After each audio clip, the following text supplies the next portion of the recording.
Treasures. Welcome to the podcast. Today's guest, we have my friend Adam. Hello. And Adam and I know each other because our dads are best friends. And hi, Adam. How you doing, Yvette? Good. Do you want to share on how was it growing up living in San Diego? I thought it was good. Growing up in San Diego, I enjoyed it. Yeah. Went to Catholic school. Yeah. I went to high school down there. Going to San Diego, it was nice. Skateboarding, surfing. Yep. The beach. I'd say more the street than the beach. Yeah? Yeah, like skateboarding around. Uh-huh. You were a big skater? When I was younger. No Yeah, way. Yeah. Do you know any tricks? I could probably still do a couple, but I'd probably break another ankle. That's so cool. What kind of music were you into? I was a kid. Shoot, rock, rap, all sorts of same stuff I listen to now. Like, who's like your top 3 bands that you're on? You have in your car or that you listen to Right now? Yeah. Let's say Fortunate Youth is one of them. I'm sure you're into that. Some reggae. What else? In the car. Playlist. I have some old, even some Led Zeppelin and Pink Floyd, Metallica, other stuff. But I listen to, I'll throw on Mac Miller or some reggae and all sorts of stuff. Yeah. Even some country once in a while. That's good. And since our dads were in the military, like, how was your experience with that? Like, growing up? My dad being in the military? Well, shoot, even my dad being in military and or law enforcement, both. I mean, I don't know, just wasn't around too much, but pretty strict upbringing. Yeah. I'm sure you felt a little bit of that too. Yeah, I wasn't allowed to go anywhere. I had to be, like, if I was playing outside, I had to come in by, like, 6 o'clock. Like, when the sun went down, I had to be inside the house. Well, shit, back in the day, you could do that. You can't do that nowadays, can you? I remember that. It'd be getting dark and hanging out outside and stuff, and I'd hear my mom yelling up and down the street. Okay, now it's time to come home. 6 o'clock, yeah. Can't do that anymore with our kids. No, but I wasn't even allowed to, like, hang out with anyone. I had to just go to school, then come home. And then, I didn't start driving until I was 19. Oh, yeah. Like, I was so sheltered from my dad. And, I mean, I understand now why, there's so much bad that happens. And I'm a girl, so he was, like, I guess, looking out for us. At the time, I wasn't aware of that. But now I look back and I'm like, he was only trying to protect us, Of course. When he was around. When he wasn't deployed or whatever. Both of them worked a ton. Yeah. Whether it was at the military or their job. I know both of them worked a ton. They were like workaholics. Yeah. I feel like he still is, Yeah. What was your first impression when you met my father? Your father was quiet. I don't know. I think all your father's or my father's friends were a little intimidating looking at him, Yeah. But I got to like your father right away because he's always very nice and polite to me. Yeah. But yeah, I don't know. I think they're all intimidating when you look at your dad's friends when you're young. Do you have like a memory of him that stands out from? Kind of just sitting behind aviator glasses where you couldn't see his eyes. One thing about your father too, and if you ever had like any facial, always like clean and neat hair, clean and neatly shaved. Yeah. Aviators. Yeah, he's quiet a little bit too. Yeah. Reserved. Until you got to know him. Yeah. But he doesn't open up to everybody, There's certain people he'll do that. So since our fathers were in the military and then you joined the military, like, what made you join the military? Like, what was it? I mean, I did pretty good in school. I was a decent student. Yeah. Played some sports, working. I think I was a good kid and stuff, but I tried going to college. I went for like half a semester, and I started getting into a little bit of trouble too. Yeah. Yeah, I got into some trouble, and then really my dad sat me down and said, "Hey, you're at a fork in the road. You're either going to be a dirt bag or figure life out." And yeah, he's like, "I think you need to join the Army." And I knew it. I knew I needed it. I knew I didn't want to go back to school, so I went into the Army for 4 years instead of college. I was like, okay, if I'm gonna do college for 4 years, I'll just do the military for 4 years. I knew I needed it, and I'm glad I did it. What did you learn when you were in there? I learned how to grow up. I went in, I was a little immature kid. Yeah. mean, I had some experience as a kid, and I had worked too. I'd paper out, and then worked at the grocery store, and worked at restaurants. So I'd always worked and kept busy and made money and stuff. But I was immature. I'm glad I didn't go to war for the first, when I first got in, because I was, it took me a little bit to acclimate to the Army, and then, it was good for me. Why the Army, not the Navy or the Marines? Because my dad was Army. Yeah, it's like a pride thing. I guess, kind of. And then he's like, I had to do infantry. It's like, his little saying was infantry or wannabe. Infantry is like soldier. Yeah. So when you graduated, he went, and what did he say anything that made you graduated military? Yeah, military.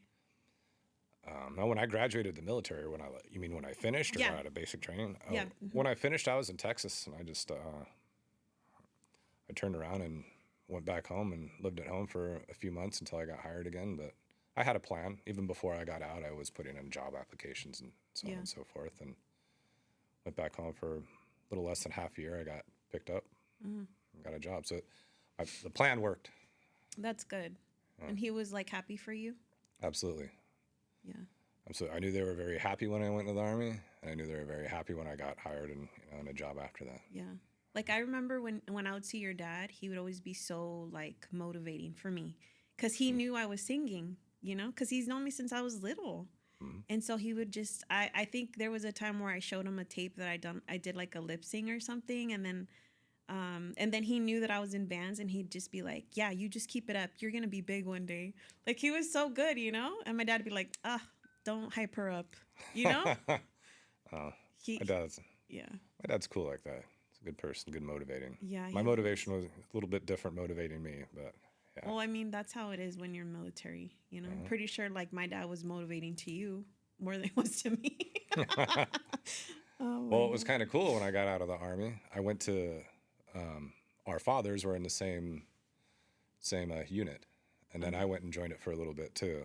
When they were in? Yeah, No so they way. were still around. Yeah, your dad, I was only about not even a full year, but I got to be in the Army with those two. So I was just like, the new youngster, and have all these old school guys that are from the reserves and stuff, and yeah, and then being a kid. But it was pretty cool. That is so cool. I had no idea. Yeah. Yeah. He'll tell me some stuff like, oh, you need to ask him this, but he won't give me any details, So now it makes sense. That's pretty cool. I mean, if I could just go back in time and see that father, But anyways, so he told me to ask you about Cuba. Okay. I don't know if you want to go into that. Cuba? Yeah. Cuba, I was deployed to just Guantanamo Bay for about half a year. How was that? Oh, that was easy. It was kind of fun. So yeah? It was, So it was at a time where there were a lot of Cuban and Haitian refugees coming over to Florida, and then so then they deployed like a bunch of folks from like Customs and Border Patrol and stuff as interpreters, and sent people to Guantanamo Bay on the corner. So they emptied a lot of the civilians out of Guantanamo Bay, and we made a lot of the camps. You hear about camps back, from like they'll talk about like the prisoner camps in Cuba and stuff. Well, originally when they were built, they were just a bunch of large tents surrounded by concertina and barbed wire and stuff. So we were making those for the Haitians in an area and the Cubans in another area, and then we would be in these empty school buses. They'd put like 5 of us on a bus.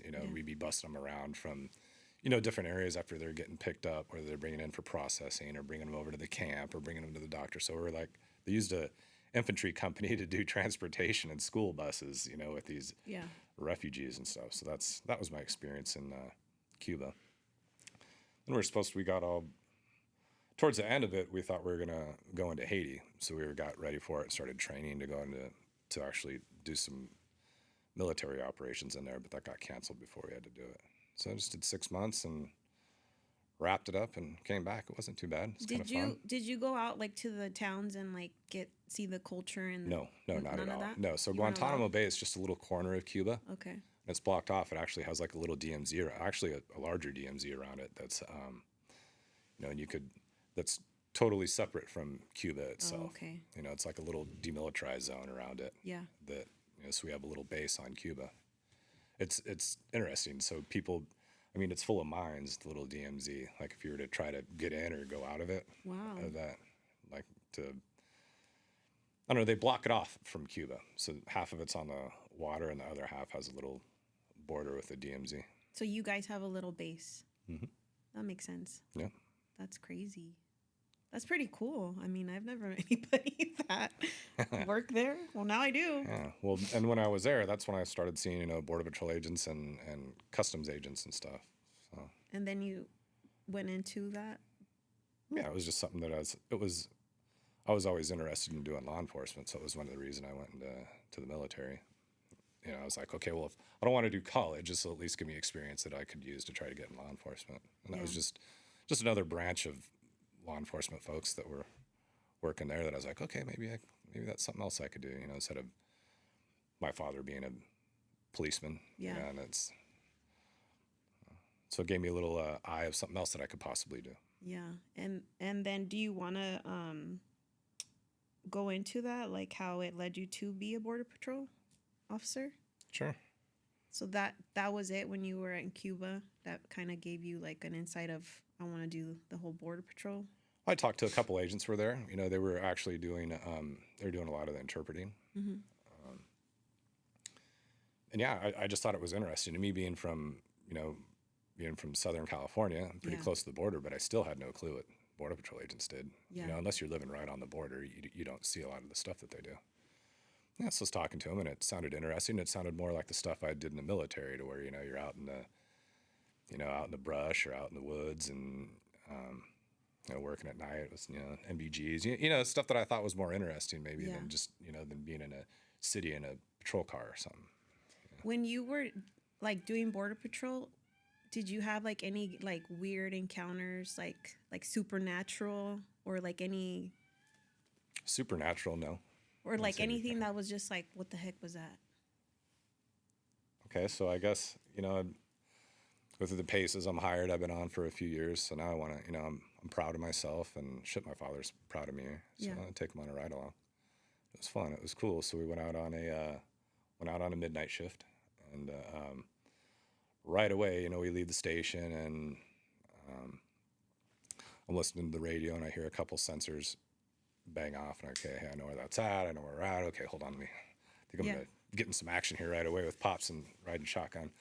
So pull down, going. It's hard to explain this, but it's called a drag. So the border in this area parallels the All-American Canal.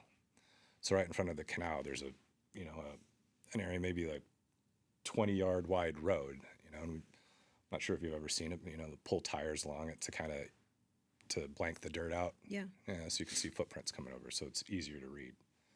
So anyway, it's called sign cutting. So I went down and, you know, looking for footprints, and okay, hey, I see footprints coming over, and I, you know, kind of look at them like, I get on the radio and call in a scope, you know, a night vision scope with my dad there. I'm like, yeah, Dad, looks like we got, I don't know, 7 or 8 bodies right here. Going north. He hears me call it in on a radio. He hears one of my friends pipe up that he knows too. Like, okay, hey, I'm set up north of you. And then he's like, okay, hey, I got your bodies. It's a group of 8. And my dad's like, damn, that's pretty good. You know, you're looking at this shit. We got a group already. And then, so then, you know, we drive up towards it. Once you drive and they see car lights come around, they'll lay down a lot in the fields. And this was in an agriculture area where there was some bunch of broccoli field. And back then it was a little different. I mean, we're talking more than 25 years ago. Yeah. Back then, our station commander just happened to be out in the field, right?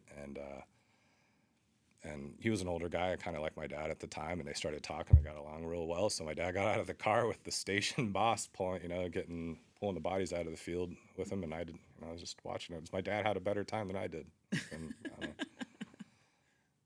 And then we had another sensor bang, and we went, which is on another river with a bunch of bamboo and stuff in it, and a bunch of tunnels. You kind of got to get into the tunnels if you're gonna find the bodies that are moving up north.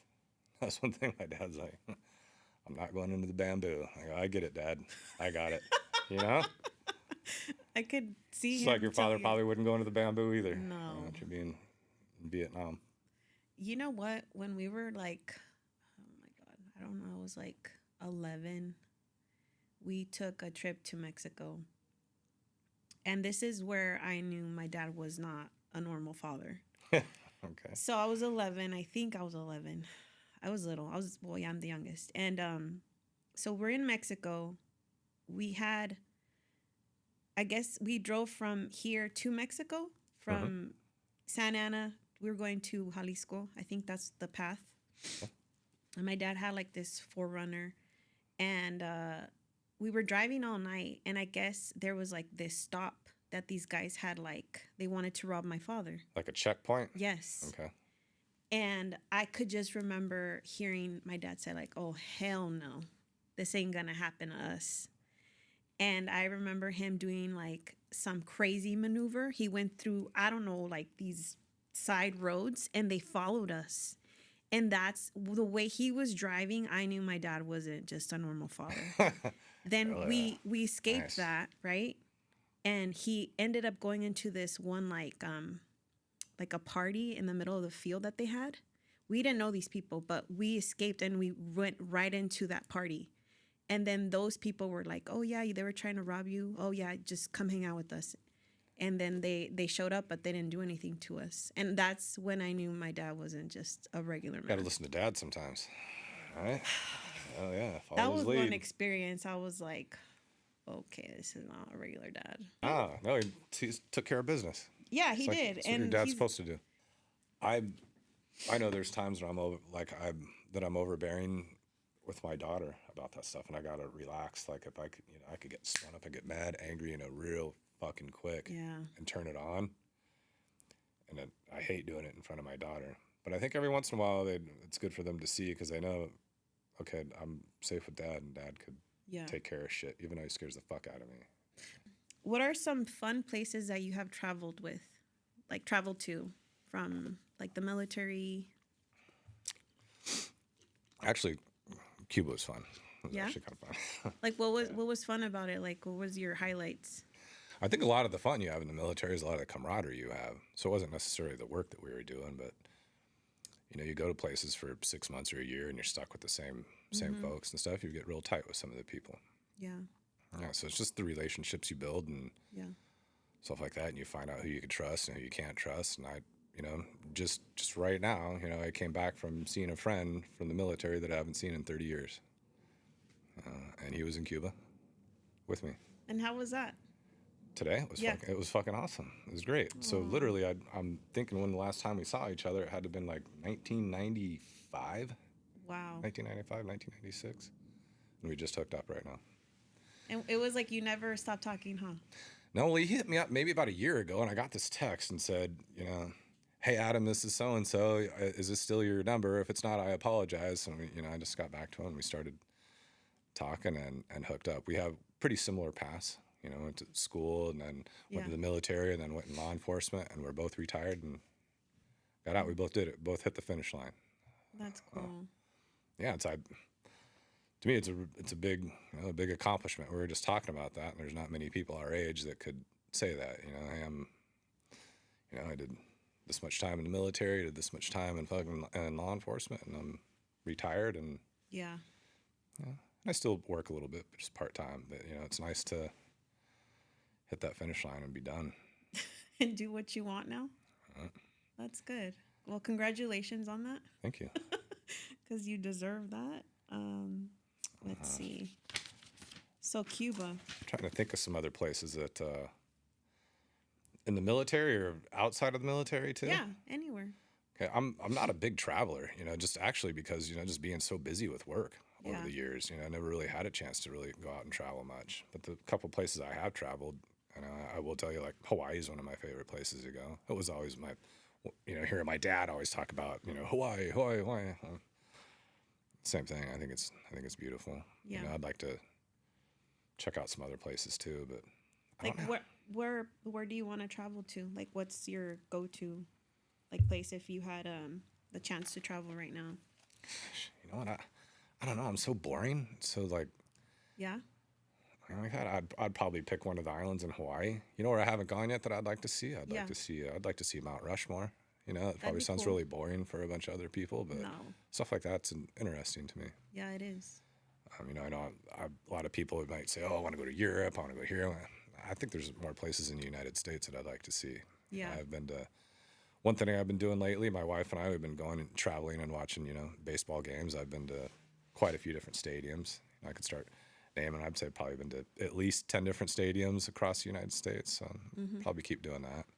So you're big on baseball? Yes. Who's your team? Padres. Not the Dodgers. Ooh, you're gonna piss some people off. I know. It's a good rivalry. Yeah, It's that's good. good. So how many stadiums have you visited? Let's see. We'll go. You want to name the ones you visited? Okay, Petco, Anaheim, Yep. San Francisco, Phoenix, Arizona, Diamondbacks. Been to Milwaukee. Been to U.S. Cellular. Not the Cubs, but the White Sox. Nationals in D.C. Tigers in Detroit. Pro Player Stadium in Florida. I don't know. It's at 10. I'm trying to think. There's got to be more. Denver too. Let's see. I don't know. At least 11 or 12. Yeah. That's more. So what drove you to like baseball? Like what was it? I'm just playing since I was a kid, but I actually kind of sucked at baseball when I was a kid. But it was actually soccer that I was good at. Really? Yeah. Okay. Played soccer in high school, a little bit for the Army too. But I don't know. And just as I got older, it just more interesting. Yeah. To me. And then I got into softball, coaching softball at a point in my life for a family member. Yeah. So yeah, I'm just really interested in baseball. It's fun. It gives me an excuse to travel somewhere, I guess. That sounds to go see fun. it and do something different. Yeah. And something that me and my wife enjoy together. So is that like one of your hobbies?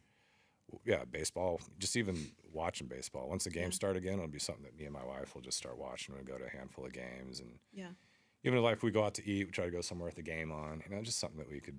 Yeah. Me and my wife don't do a whole bunch of stuff together between work and stuff, so it's something we got in common. And then, do you want to share like any lessons that life has taught you that anybody out there can learn from you, from your experience? Sure, I'll give you a little work-life balance story. Yeah. Okay, so in my work, I had gone from low to pretty high in about 15 years. I went up the ladder very, very fast for my first 15 years, and I did a whole bunch of work to get there. And I made a lot of sacrifices. I worked a ton of hours and a bunch of different things to get to a level that I achieved. Yeah. Right about that time, my daughter was about 8 or 9, and during the time before that, I mean, I don't think I was a shitty dad or anything, but I was just constantly at work. Work. Just like we talked about with our fathers. Right? Then my daughter started playing softball. So then, I had the urge. I wanted to be a part of it. It's like, dang, I love baseball. Damn, I want to be a coach. I want to be part of this. And when you're on the outside looking in as a parent, you see the coach, you're like, oh, I'd do this, or I would do that different, or this or that. And I had it in my head that I could do that. But then I tried to figure out a way, how am I going to do that at work? Yeah. How am I going to make this work? And I got to a point in my life where I was like, I felt like that sliding scale of like a work-life balance is just so much work. And I'm like, damn, where are the last, I feel like a lame dad for not being around my daughter so much. So I made some changes at work, and I actually voluntarily demoted to a certain position to give me more free time. And so I started coaching. I started coaching my daughter in softball, and the first season I had, we went 0-16, so I wasn't as good as I thought. No, but by the next year, the season after that, I hooked up with a couple friends and a couple of their kids, and then we ended up, I think we might have even gone 16-0. But just as time went on, I got to be better at it, and it was just something that I could look back on now. I did that for 8 years. But I took a hit at work. It took me this many years to build something that I tore down, because I was missing this part of my life. So it's just, I think you got to figure out, a work-life balance. And I did. So after I started coaching for a while, it was a ton of hours after, working a long shift and still having to haul ass home, get, throw the shit in the truck, go to practice games. Yeah. But I went to that spot though, so I could have the seniority for the weekends to go to the games and to go to travel and to do on and so on and so forth. And then as time went by again, I promoted again. And then as the years went by, actually COVID hit. Yeah. Once COVID hit, it shut it all down. And so my daughter, all the kids were out of sports during then. And at that time, this was high school time. And I coached 2 years of her high school. It was JV, but I got to coach. It was really cool, and after that stopped, she wanted to get into water polo because she had started playing water polo. And it was kind of bittersweet. She when COVID was over, she didn't go back to softball, but was full-time water polo. Man, it was good. It was a good break to have. So once she did that and I wasn't coaching anymore, then the balance slid again and I put more into work and I went right back to the spot that I had demoted from. A little different area and different spot, but yeah, I went down, climbed my way back up, and it was hard to do when I did it, but looking back on it, man, I wouldn't have changed a thing, and I'm so glad that was a bond that I got to make with my daughter, That's the kind of little work-life balance stuff, and that was actually when it was a class that I used to give to some people at work. Yeah. It was like a little work-life balance thing when I have like training and stuff. I'm like, that's the perfect guy to do it right there. So I would go and talk to people about that. That's awesome. Yeah, I think you're right. I feel like a lot of us, we get lost in like work, but you have to understand that tomorrow's not promised. And you need to make time for your loved ones because they're there for you, Let's say like you lose your job or whatever, they're still going to be there. So yeah, it is a balance. It is. And then you see some of those other guys that they're all family, all outside, no work, and then they don't do shit at work. So yeah, you do have to have that balance. That's really good. I love that. Okay. Do you believe in aliens? And Sasquatch? Sasquatch, no. Aliens, possibly. Sasquatch, no. Why? I don't believe in it. I think we would have had it on camera. We'd have had footprints. I think we would have had proof. There's stuff out there. Oh, there's definitely stuff out there. What do you mean? I think there's more animals in the ocean that we don't know about than on the land. You want to go into detail about that? No, I just, I'm no scientist. I have no clue. It's probably sound like an idiot on here saying this stuff. But No. I mean, the ocean is so vast and so deep. Yeah. If there's anything we don't know about, I'd say it's going to be in the ocean. Mm-hmm. I'm sure there's, different parts of of land, that we can't explore, can't get to, or, difficult to. But I don't see a Sasquatch running around that I doubt that there is Bigfoot or Sasquatch. Don't tell me no. Aliens, though? Yeah. It is so vast and probably never-ending space. Yeah. And we're this tiny little, we're this little planet, this tiny galaxy, and this, it's like, and I don't know if you've ever seen those things, okay, here you are, and then it brings you in another picture, and then another one, until you just realize how small and insignificant we are here. And to tell me that there's these many planets, and a lot of them have kind of the Goldilocks atmosphere like Earth does for life. Yeah. I think that, if anything, I'd believe in aliens over Sasquatch and stuff, but I don't believe in ghosts. I don't believe in Sasquatch, but I could believe in aliens more than anything. You don't believe in ghosts at all? Not anymore. No. Wait, what do you mean not anymore? Of course, when you're a little kid or this or that, but I didn't even say that. That's about 10 years ago is when I don't know, I guess lost my religion or whatever. I'm an atheist. I don't believe in God. Do you want to tell us why you lost your religion? Or what were you before? Or what happened? Catholic? Yeah, I went to Catholic school, first through 8th grade and then to public school and stuff. But yeah, I grew up Catholic, going to church all the time. My mom's still very into the church and stuff like that. It's just, I was an altar boy. We used to get money on the weekends to go do funerals. I was really involved in the church. My mom was like, go to the prayer group meetings, and me and the other kids whose parents are there would go run around and have fun. I mean, I was around church all the time. Yeah. But even as a kid, looking at that stuff, you're like, man, this shit's goofy. Like, what are we doing in here? Sitting, kneel, chanting. Like, even as a kid, you're like, oh, this shit's weird. And then you start growing up and you're getting older. I remember going into the Army, talking to one of the priests I knew that was still at the church before I left. Yeah. And talking about this stuff. Like, you're turning, you're actually telling me you think this Eucharist and this wine is the body and blood. I'm like, come on, man. Oh, it's the consecration and this. I'm like, fuck out of here. Yeah. I can't believe that. And then, as time has gone on, more of a doubter about it. But then there'd be times in my life where I'd feel real guilt and about stuff, sinning or, and stuff you do bad. Besides, feeling bad on your own, you have that second portion of it being about religion. You're like, oh, fuck, I'm going to hell, and okay, pray and God and all that shit. But then after a while, I started hearing like some atheist stuff, and I heard about like a book, and I read a certain book, and I'm like, that's it, done. What was the book you read? Called The God Delusion by Richard Dawkins. And what does it say? Well, it explains that most of it is that, I say it's not design. I'm trying to use the right vocabulary. There's a word called intelligent design, which means that animals are made a certain, God made animals a certain way to, do that. And it's totally different. It's all about Darwin and evolution. So when you think how old the planet is, billions of years old, and, we've just evolved. Yeah. No one, God didn't make a platypus and stick that thing here, right? But their thing is like, no, how could you have a thing with a duck bill and a mammal that, it had to be an intelligent design? You're like, no, it's just years and years and years and years and years of evolution. Yeah. Same with,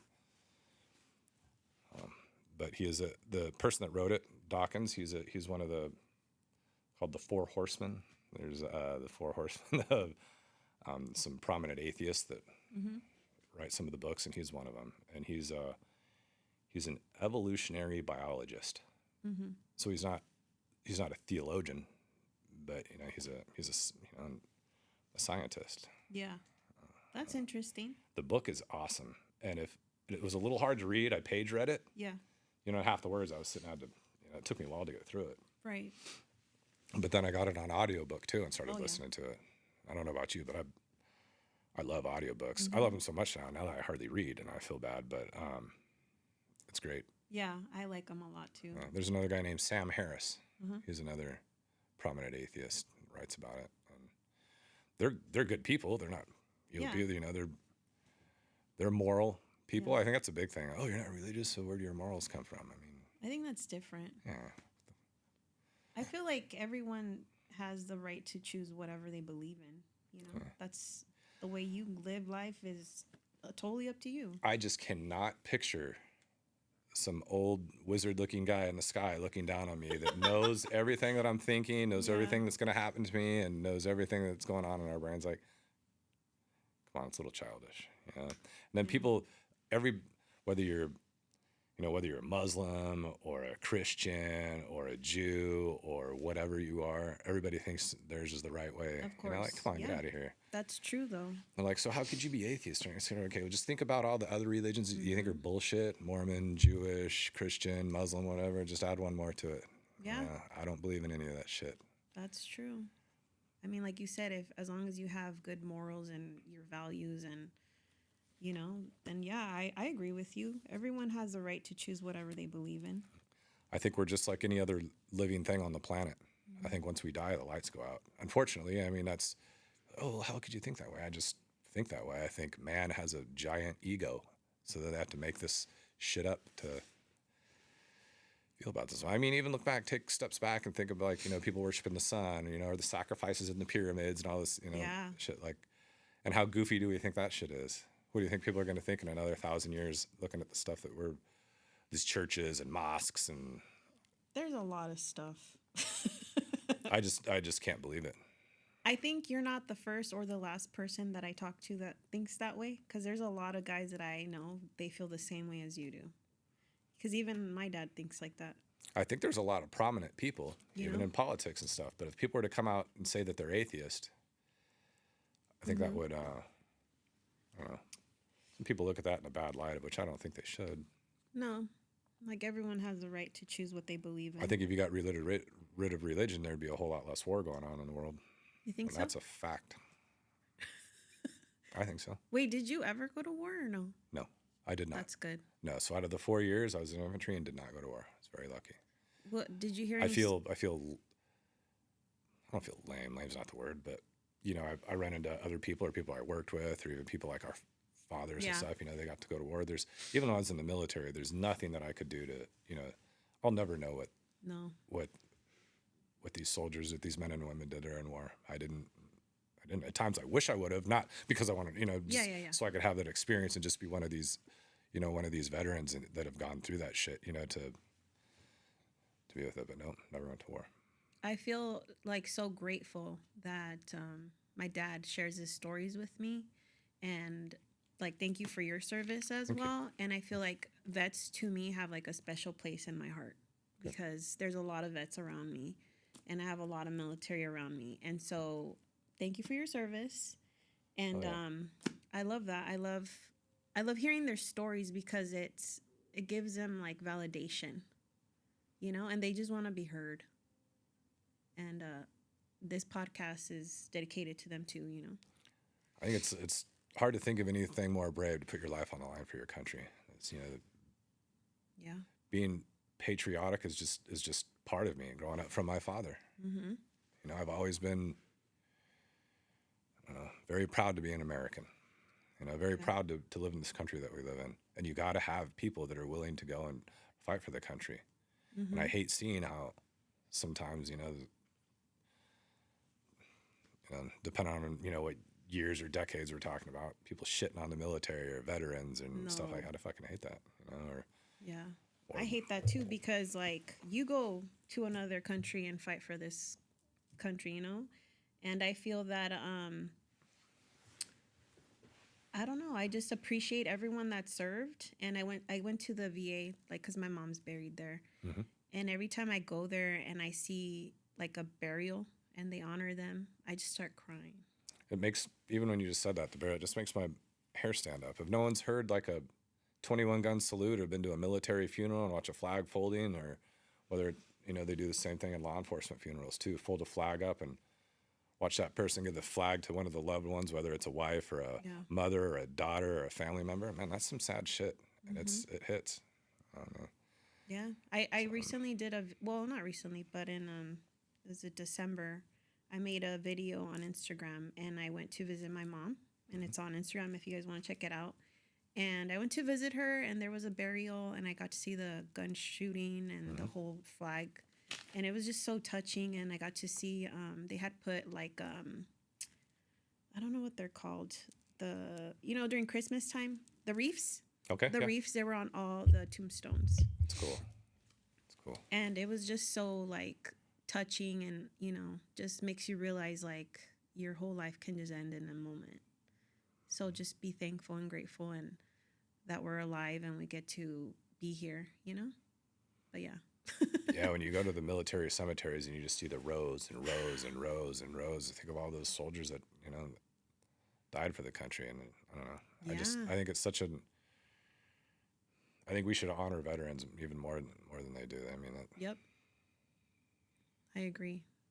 And there's like the statue where it's just one soldier on the top. Have you seen it? Where at? It's at the VA in Riverside. No. There's this black thing, and then on the top it's like a soldier that's dead, and it's like you could see the outfit, and it has like a sheet over the face, and it's just so, like, it just reminds you how lucky you are to be in this country, you know. And yeah, so thank you. Thank you very much. So you say you don't believe in the afterlife. I don't. You think? Not anymore. I used to. Do you want to, like, talk about your experience? Like, when you thought when we pass away, what did you think would happen to us? I just, growing up, I thought there was heaven and hell. Yeah. And, you know, even being Catholic, you hear purgatory, Yeah. you know, stuff like that. I don't even know if they teach that anymore. Or if Well, that's I a know thing. about it. Yeah. I don't know. Even as a kid, I thought some of the shit that we're, some of the stuff at church was goofy. Yeah. But I didn't know. And you have doubts. Something I didn't like about the Catholic religion is that I have to go confess to a human, because I understand that he's the priest and he, studies the Bible, but he's technically the same as me and you. Like, he can sin. So I never understood that. And I would question it. I'd be like, why do I have to go confess my sins to someone who's the same as I am? Weird, huh? Yeah, I'm not about it either. Yeah, if you take a step outside and, look at it from the outside in, even from people that weren't, that aren't religious, and look at that stuff. Like, I was Catholic at the time, and I used to think that I had a Mormon girlfriend, later when I was in high school, and I thought their stuff was so goofy and the stuff that they used to believe. But then, you just look at it from someone else that's not religious and look at what a Catholic person believes in. It's just as bizarre or odd to me. It's just a different story. Yeah, definitely. For sure. All right, well, we're going to go into this little game. Okay. It's would you rather. Okay. So would you rather drink coffee or drink tea? Definitely coffee. I do like tea, but coffee for sure. What do you get, like a coffee? Oh, I'm a cheap coffee drinker. I have like the half-calf Folgers and shit in the pot at home. Every once in a while I'll splurge and get something different. But yeah, I'm just a cheap coffee drinker. Not espresso? No. That's my daughter makes all this weird shit, all sorts of stuff, has her own machines and milk frother and all a bunch of stuff. Yeah. And I'm just, what I put? I put chocolate milk in my coffee. That's my little thing. And then do you sleep in late or do you wake up early? I'd say I'm kind of in between now. I don't know, what's like 8 o'clock? That's late? I don't know. It's not early, right? Is it? Or is it? I wake up like I mean, I don't have to go to work and I get up at 8. That's true. I think that's still early. Okay. Well, you said both. Yeah, well, I thought that might be kind of late. Sometimes we'll make it 8:30ish. Sometimes it's 7:30 if I can't sleep anymore. Would you watch a movie or read a book? At this point, I'll be watching a movie, but I get my book reading through audiobooks a lot. Yeah. It's kind of cheating, but it's better though. Yeah, I was listening to a book on the way up here. That's awesome. And then listen to a book when I'm working out or doing yard work or housework or whatever. Yeah. And then, do you cook dinner or would you rather dine out? Definitely would rather dine out, but yeah, we cook. We cook a lot at home. What do you guys cook? Like, what's your dish that you love? Did I love at home? I don't know if there's anything you make at home that you love. But your go-to then? If we're cooking something good that me and my wife or family like, we'll get some ribeyes or something, some ribeyes and some baked potatoes or something, or cut them up and make some. I think we had ribeyes and chicken breast on making kebabs out of them on the grill night before last. Yeah, stuff like that. That's cool. Chocolate or vanilla flavor? Chocolate first, but I like vanilla too. No. I like chocolate, vanilla, strawberry. I like them all. Chocolate. Chocolate's the winner though. Okay. No, I dig chocolate. Chocolate. Live in the country or live in the city? Country. Country? Yeah. I mean, I don't know. Where I live is kind of in between. Yeah, let's stick to that. Stay home or go out? Stay home at this point. I don't know. Is it the older you get, the more reclusive you don't want to go out? Or me and my wife will be like, oh, let's go somewhere. Like, we go eat. We're like the old people that eating at 5 o'clock. Like, I'm going early, dude. Because I want to get home and sit on the couch. Yes, me too. I used to love to go out. Now I just want to stay home. Beach or mountain? Mountain. Yeah. Sushi or pasta? Pasta. I'll do the sushi when I don't want the calories of the pasta. The carbs. Summer or winter? Summer. Bike ride or road trip? Bike ride. I don't like driving anymore. If there's traffic, I don't want to drive. Make my wife drive. I'd rather ride a bike. You know what? I like to drive. Is that weird? No, I mean, my wife likes to drive because she hates being in the car when I drive. So, Oh my God. Okay, these are new ones. Okay, let's do it. Batman or Spider-Man? Well, I'm gonna say Batman Yes. because I know the right answer to that one. We know who we're talking about. Okay. Halloween or Christmas? Ooh, that's tough. I'd say Christmas now, but I like decorating the house for Halloween. I used to. I think this last year was like the first time we didn't decorate the house in a while. I mean, without the daughter there, I used to put a bunch of stuff in the yard, make like a scene, and play music and all that. It's Yeah. fun sometimes, but It is fun. Christmas. M&M's or Snickers? M&M's in the freezer. Chinese food or Mexican food? Ooh, toughie. Those are like two of the best. Mm-hmm. One night, another next. Good answer. Okay, what's your favorite color? Black. Yeah, that's a good color. Your favorite candy? Not a big candy guy, but I'd say go back M&M's. Mm-hmm. Your favorite movie? Ooh. Okay, I got a couple of them. Yeah. Platoon. Saving Private Ryan. You're the second guy that says that. Yeah. Uh-huh. This other one is awesome movie. I don't care who you are. L.A. Confidential. I don't know if I've seen that Write it down and watch it. Okay, I'll It's watch outstanding. L.A. Confidential. Wait, have you Won seen an Academy Award. Batman Returns? I've seen all of them. So With Michelle Pfeiffer? And she wore in the cat suit now. yes. Yeah, I've seen it. That is such a good movie. Your favorite actor? Actor, huh?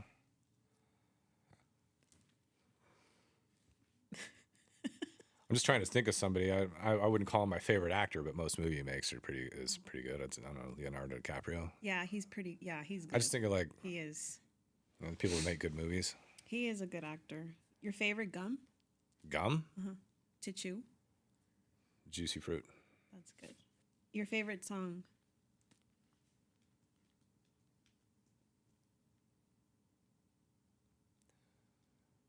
Hotel California. That's a good song. It always sounds good. That is a good song. You know, I used to sing that song like in my It's a good bands. I like you have a nice stereo and you play that song. It Yeah. sounds very good. Do you have a favorite artist, like music artist? No. I can't say if you have a favorite music artist. No. Okay. Like your favorite singer or band? Well, you told me a couple in the beginning. Yeah, but I listen to such a wide variety of stuff. Right now, I've just been into reggae the last. Yeah, couple years. reggae's good. Just kind of like the Southern California type reggae. Do you like Bob Marley? A little bit. I listen to some old school. Me and my Bob dad Marley. went to the exhibition they had on him, like Cool. 4 years ago in Hollywood. That'd be cool. And then he said he had seen Bob Marley. All right. That's what he said. I don't know. That's cool. And I'm like, are you sure? He's like, yeah. I saw Bob Marley when he was alive. So that's what he said. I don't know. Yeah, but I mean, I'll still listen to rap, metal, rock, all sorts of shit. Do you listen to like Spanish, like Mexican, like cumbias or banda? Nah, I don't. No. Not into that? Do you? Yeah, I listen to everything. Okay. Yeah, I listen to all kinds of music. But since I've gotten older, I don't know what's going on, but this year it's more like instrumental. Huh? Like I think I'm just like trying to get like in a meditated space, so I'm just like a lot of no words, just like instruments.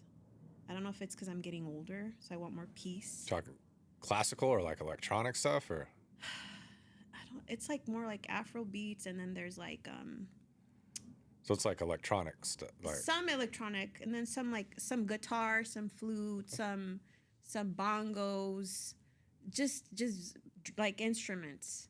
I tried listening to some classical music for a while, like when I was trying to go to sleep. And It's supposed to help you relax and sleep. But I tried. yeah, I'll show you some stuff on my phone when we're done. Okay. Because I have a little playlist. Okay. And it's like literally helping my nervous system, and it's helping me like be happier again. Cool. So yeah, music changes your life. You know, music's always gonna be my life. Yeah, I'm always listening to it. Always blasting it. Do you have a favorite dessert? Right now, it's just cookies and milk that I've been punishing Girl Scout cookies. It's that time when they're selling them all. I'll rip through packages of Thin Mints. Thin Mints, yeah, those are good. You gotta buy Thin Mints for the troops though too. You gotta buy them one. Yeah. Do you drink alcohol? I do. What's your favorite alcohol drink? I'm just like the coffee. I drink like light, cheap beer. I just like Miller Lite. Oh, okay. Something too. I'll drink like Pacifico, Yeah. Modelo or something, but usually just Mexican beer or light beer. Do you have a favorite comedian? Yeah, we do watch a lot of stand up. Right now, I'd say it's Tom Segura. Okay. I think he's funny, dude. Yeah, I love stand up now. Me too. I got into it. There's some good stuff out there. Yeah, there is definitely. How about you? My favorite? There's Alfred Robles, and then there's Richard Villa, and then there's Johnny, and then there I could go on. Richard Villa. I'm trying to think. There was this. Yeah. I don't know if we're thinking about the same person, but there's some deadpan, shorter, younger Mexican comic. I think he's maybe from Texas. I don't know if it's the same dude. Yeah. Funny guy. No, he's not from Texas. He's from Mexicali. I just seen him recently. Shout out to him. Yeah, I feel like stand-up comedy has like given me my laughter back after my mom died, and like I never thought I was gonna laugh again. When she passed, I was like, what is life, you know? She was like my rock, and then I was just like, I don't even care. Like, I'm just going through the motions. Like, I felt when she died, I died. You know? It was just, that's how I felt. And then I started watching stand-up. I was like, I'm just going to watch some comedy. And then Alfred was the one that I started watching, and he just had me dying, like crying, laughing. And so then I was just like, oh my God, this was like a year after my mom passed. I was like, I never thought I was going to like laugh again, you know? So it gave me my smile back. I'll find a couple of the ones that me and my wife thought were pretty hilarious, and I'll shoot them to you. Yeah. See if you've seen them yet. Yeah, I love going to comedy shows, you know? Oh, we've done that too. We've gone to a couple. Seen Joe Rogan and Adam Sandler and. Those are really big top names. It's fun. That's good. What do you think about Joe Rogan? For the most part, I enjoy some of his stuff, but I don't think there's anybody I agree with 100% on everything. But that is true. I think he's interesting. I think it's pretty cool what he's done. Yeah, he has a lot of good guests on his show. Yes. And what do you think about like Bob Zalazar? You know who that is? I don't. He's the one that used to work at Area 51, like in the 80s, and then he came out and said that there was like aliens and there was like this element. I forgot what it's called, 15 or something like that, and it's what the aliens, their spacecraft is made out of. Oh, really? Some sort of alloy or something that he's talking about? Something. Yeah, and so he became like really known about being like the whistleblower of Area 51. Oh, interesting. Yeah, I didn't know that. No, but yeah, and then there's that in one of the episodes. He had him on there too. And then he talks to Jeremy Corbell, and he's like into the aliens too. And I just think it's so fascinating because like I have a little insight because of someone in my family. But I think it's amazing. You know, there's things that obviously the government's not going to tell us. So I don't know. I just think it's so fascinating. I mean, I 100% believe there's a bunch of unidentified stuff flying around. Now, whether or not that's a UFO or an alien in it, I don't know. Did you see, have you seen any alien like videos? Have you seen at all or no? No. Because there's this one that I posted on my Instagram, and Jeremy Corbell is the one that released it, and it's a jellyfish looking thing. And it's traveling through the base of... I know the jellyfish thing you're talking about. I've seen that video. What do you think of that? From the video and the grainy stuff, it's hard for me not to say it's just like other videos. I mean, who's to say that that's real or not? Right. But when you've seen it, right?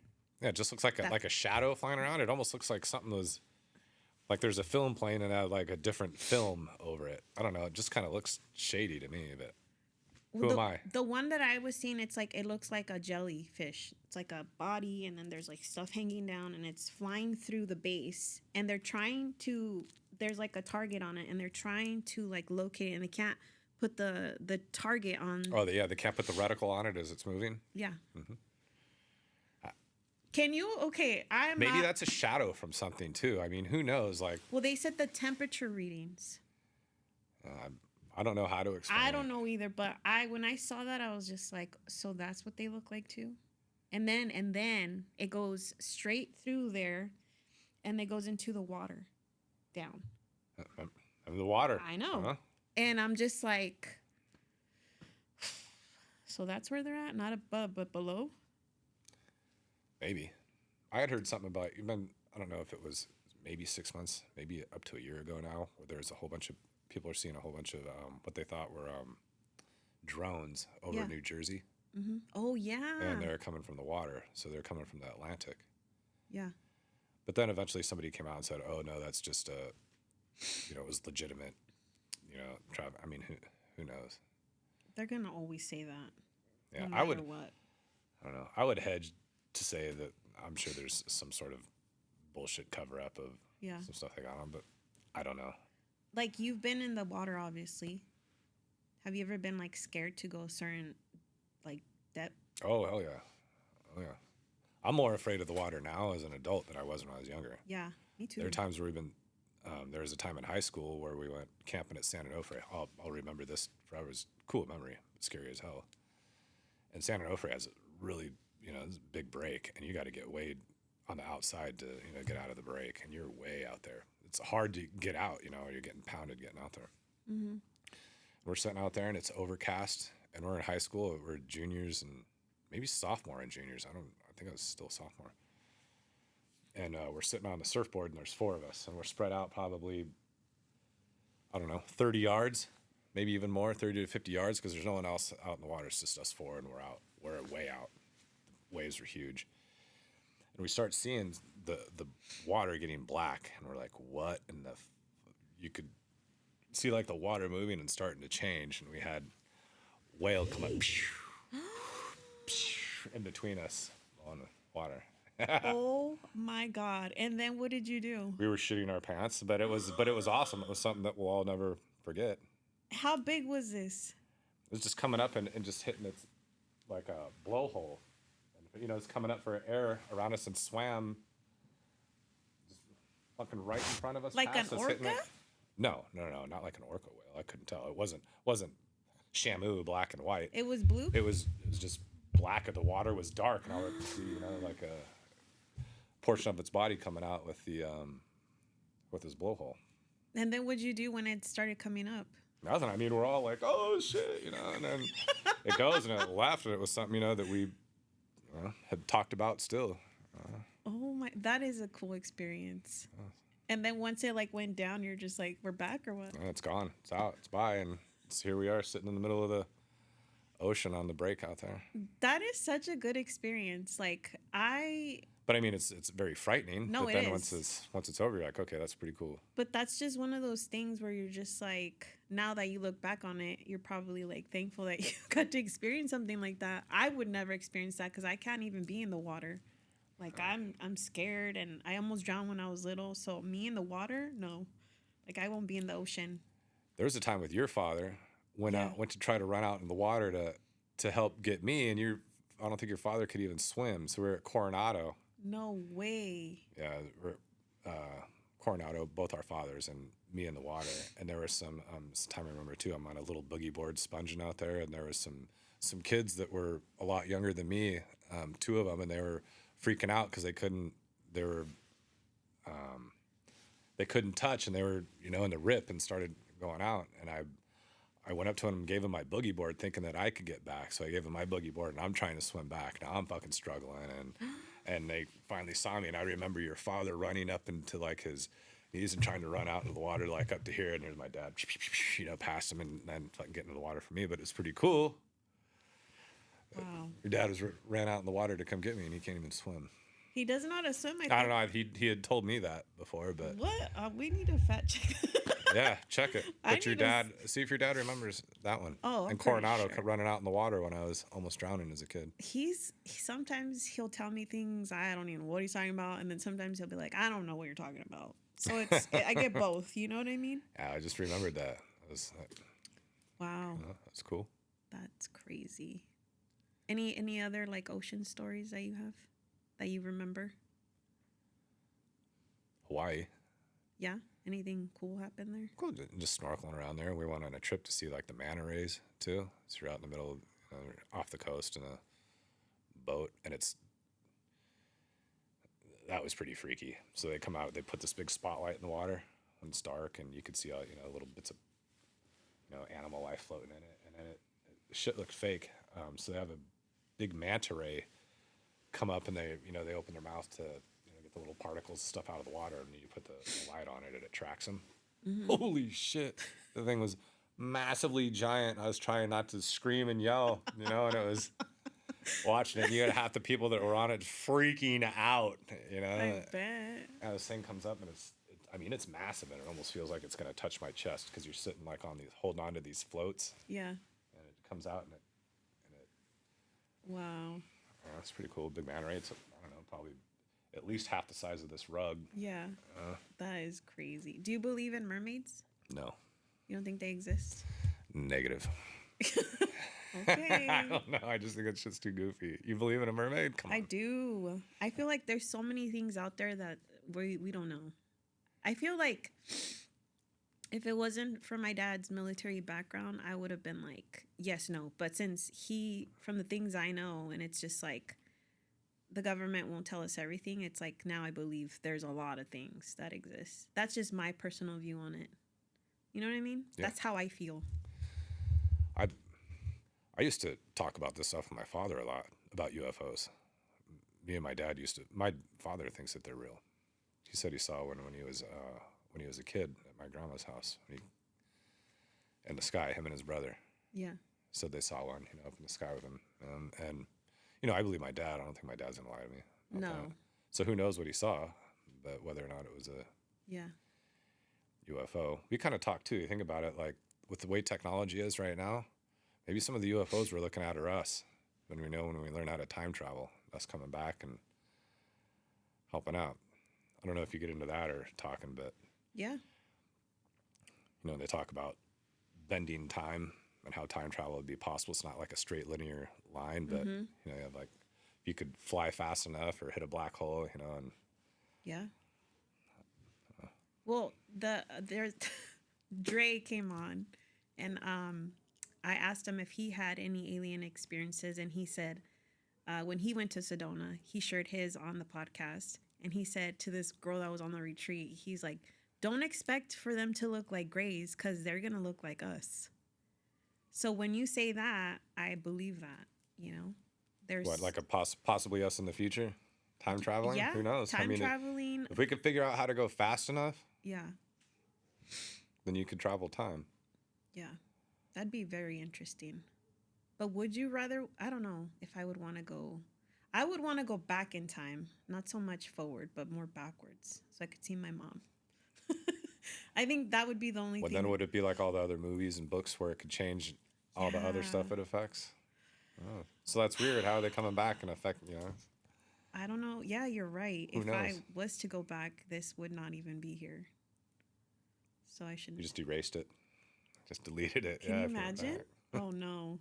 I mean, I don't know. I would love to see her again, and maybe one day I'll get to see her. Do you have any hidden talents?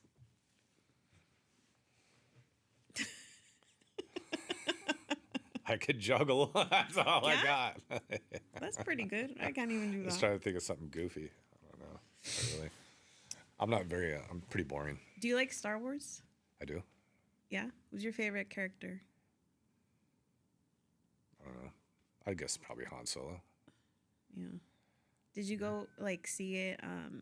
When was the first time you saw Star Wars? Do you remember? In a theater, actually Star Wars. So how old would I have been? Was that 1980 it came out? I don't remember. I don't know. Even like 7 or 6 or something. Yeah. Was your dad into Star Wars or no? No, not really. No. I can't say my dad was into any movies, although Yeah. I'm trying to think. Did he have hobbies or no? I think his hobby was the army. Honestly, so if you, so they do after, they have their oing jobs now. They're either doing reserves or National Guard after Yeah. they're not, normal, regular army. I think that was kind of like his hobby. And then, okay, I know, well, when he was done with work, did he know how to relax or no? Because Okay, this is something that happened with my father. I mean, he's not going to hear this. He can't understand it anyway. My mom's not going to listen, so it doesn't matter. So what happened with my father, I think his thing was all about work. His life was work. He loved his job so much, right? So then he had to medically retire. He ripped his shoulder out climbing over to a fence where his wedding ring got stuck at the top, and it ripped his shoulder out of socket. And that was the first of many surgeries on his shoulder. And he even had his clavicle taken out and a whole bunch of stuff to where they eventually had to medically retire him. And I think that just killed him. He was younger than I was when he had to retire. But for the next however many years, it's still what he talks about. Being a job and being a cop and this and that. Right? Well, I mean, I enjoyed that stuff. I enjoyed the army. I enjoyed the work I had in the border patrol, but it's not my life anymore. I play golf. I do X, Y, and Z. I have some other hobbies and stuff that I like to do. Yeah. And I still get together with the boys and we'll talk about old shit, and some of the same stories we've heard a bunch of times, but it's not my life. So after his work, he's just, instead of getting another job or doing some other stuff, he just kind of wasted time sitting in the chair at home. Yeah. That's what I perceived. That's what I saw. Yeah. I could have done a whole bunch of other stuff, but nothing was as interesting to him as being a cop. Do you think it's because of their age? Because I feel like my dad, that's all he would talk about too. Well, my dad liked to fish, right? And there was other things. He liked watching a baseball game, or he liked doing this. But he got to a point too, but part of it was the beginning stages of dementia. Because he's got dementia real bad, and it's vascular dementia that comes from diabetes. So he dealt with it for a diet, but type 2. So he was dealing with it with diet and stuff until he got older and had to start taking insulin. But part of that shit chokes your brain off, the oxygen to your brain, and eventually it starts eating away at you before you know what's going on, So I think that was just part of it, becoming more reclusive and not wanting to do stuff. Yeah. So men's mental health, like what are your tools and tips that you can help out men out there that struggle a little bit? For me, I know this is like a popular thing nowadays, but damn if it's not true, I would say is exercise. It sounds so, it's like the thing to say now, and all the health stuff going around, but absolutely 100% for me, it's true. I make a priority for working out. Yeah. And exercising. So if I don't, I could feel the difference on days when I work out and when I don't. Like today, I knew I was gonna have a long ass day. Yeah. So I'm like, okay, no matter what, I still got a long drive up, I got a long drive back, doing a lot of stuff in between. Damn, I have to get. Okay, dude, I got up early, did my shit. I just feel better. That's great. Yeah, I think it's great for your mind. Again, work-life balance. I think that's huge. There was a part in time where I felt like a real shitty dad and stuff like that. Although I wasn't, looking back on it. Mm-hmm. But I think that's another part of it, man, to connect with your kids. Mm-hmm. I just want my kid, my daughter, to be successful, and to me that'll help my own mental health. Yeah. I just want her to be better than I was. Then I know she's going to be good. Yeah, those are good. Other mental health stuff is, there's a lot of stuff too about, therapy and see a therapist. And to me, talking to your experienced friends or even, not talking to your father, or yeah, just talking to the friend I reconnected with. I mean, talking to your good friends, and you at least got to have a friend or two that you could open up to. I mean, I have some friends that are really good friends, but they might not be friends that I share my personal info with. Mm-hmm. You know, but then I got a friend over here that I don't see all the time, but man, he knows every single thing about me. Yeah. You know, I think you got to have a couple of those friends that know you in and out, that you can share your life with, your personal stuff. Mm-hmm. But I do think for me, exercise, and I'm not just like little here, like getting in a regimen to where it's a fucking priority and part of your life. Like that's your medicine. Yeah. That's how it is for me. Mm-hmm. That's good. That's really good advice. Do you want to share a little bit about like what gives you purpose in life? Sometimes I guess I still search for a purpose in life. Like right now, after like Yeah. I've got to, maybe the exercise is part of it. I got to stay busy and I got to do something. I've got to be moving and going, or else I'm going to go fucking nuts, you know, in my head. So maybe the working out's part of it, and just trying to stay busy. I'm trying to adjust to life without working all the time, you know. Now all of a sudden that shit's kind of stopped, and now it's like I got to fill my day and do stuff. So I have to do stuff so I don't go fucking nuts. Yeah. I don't know if that was answered correctly or not, but Mm-hmm. I wonder, I mean, I don't know. Could it be because you guys were in the military? Because you sound like my father. no, part of it. And I know sometimes my kid probably thinks I sound like a drill sergeant or something the way I talk to her, but sometimes I think people try to overthink things. You know, it's like, okay, well, oh, I feel bad, I have anxiety, or I'm not doing it. Well, what's causing it? Yeah. Oh, but I'm gonna take an antidepressant. Well, why, if you know that this is the issue? You know, I think most people know what their issues are. Then it's got to be for you to work it out, not go around it, but go through it. You know, the only way out is through. You know, you gotta hit that shit. I don't know. But why do you think like that and the rest of us don't think that way? I don't know. Did the rest of us not think that way? No. You and my father think that way. I might think that way, but there's other people that don't think that way. So what makes you, like you said, that's exactly what you should do. Me, I'm more of a confrontational person though, versus hiding from something.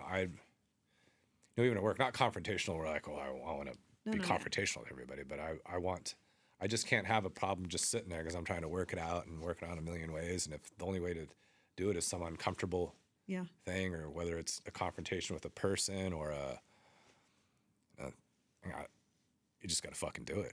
Mm-hmm. Do you think it's the military that made you that way? Maybe.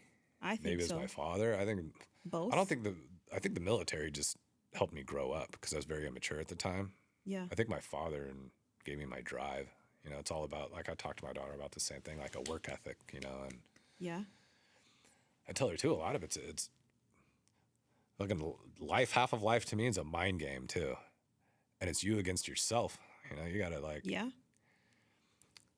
so I'm like just example for working out. Fuck, I don't want to work out every. I'm getting ready to do it, and you're procrastinating. You're doing this, you're doing that, but halfway through it, I just got to know. Like, you got to tell yourself at the end, when I'm fucking done, I'm gonna feel great. Mm-hmm. You know, you have to like punish yourself. That's what exercising. You're like, it's like you punish yourself daily. But I mean, you get the reward at the end, physically and mentally.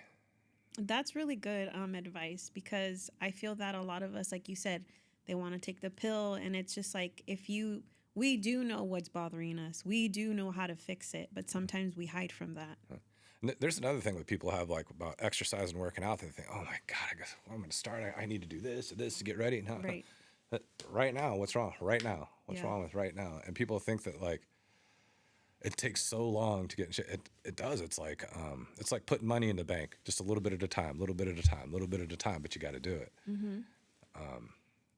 There's kind of trying to explain to somebody, I'm like, think of working out as like a sheet of paper. You know, you just put one down, you know, and you could work out a shitload and it's only this big, but you keep going and you keep going and you keep going, and then you got to fucking stack, you know, then you start seeing results. It's not just the body, it's the mind, the fucking mind. And it's the challenge. It's you against you. Make yourself do it. Yep. I don't know, as I just gotten older. I mean, you could see other people. I'm like, this person could do it. There's no reason I can't do it. If this person's doing it, I could fucking do it. You know, Yeah. like it's. Yep. It is a mind thing for sure. And once you face everything, you're good. Yeah. I think if you train your body, your mind will follow. Yeah. Definitely. And so I don't know where it comes from. Maybe my father, or I don't it know. has Just to me. be both. No, I just don't want to. I also don't want to be like sitting around and be a slug and get all upset. Yeah. You know, I get bluesy. You know, if I'm not working out and exercising and doing stuff or Yeah. staying productive, then I start feeling like, you know, a bag of shit or something. I just gotta be productive. Mm-hmm. Well, I think for me now, it's just become part of my life, and it's in the last few years, and it's just helped me a ton. That's great. So in conclusion, do you want to share any more messages before we head out? Any last No, but I think words? this is stemming from family. You know, family's super important. You know, anything like, what do you do this, or where did it come from? Probably my father and different parts of my family, and I hope that, you know, sometime my daughter's telling stories about me, how much I've helped her. You know, I know it's all about, you know, passing it along, making sure you're, you know, taking care of my kid, and I want her to be better than me. You know? Oh, I love that. Well, thank you for joining me. Thank you, Yvette. Thank you for having me. I feel like I hope I wasn't the most boring No, not guest at all. on here. I think you're very interesting. I appreciate you for coming on. I know Thank you. it means a lot to me that you're here, and thank you very much. You're welcome. All right, guys. Thank you for watching, and like and subscribe. Bye.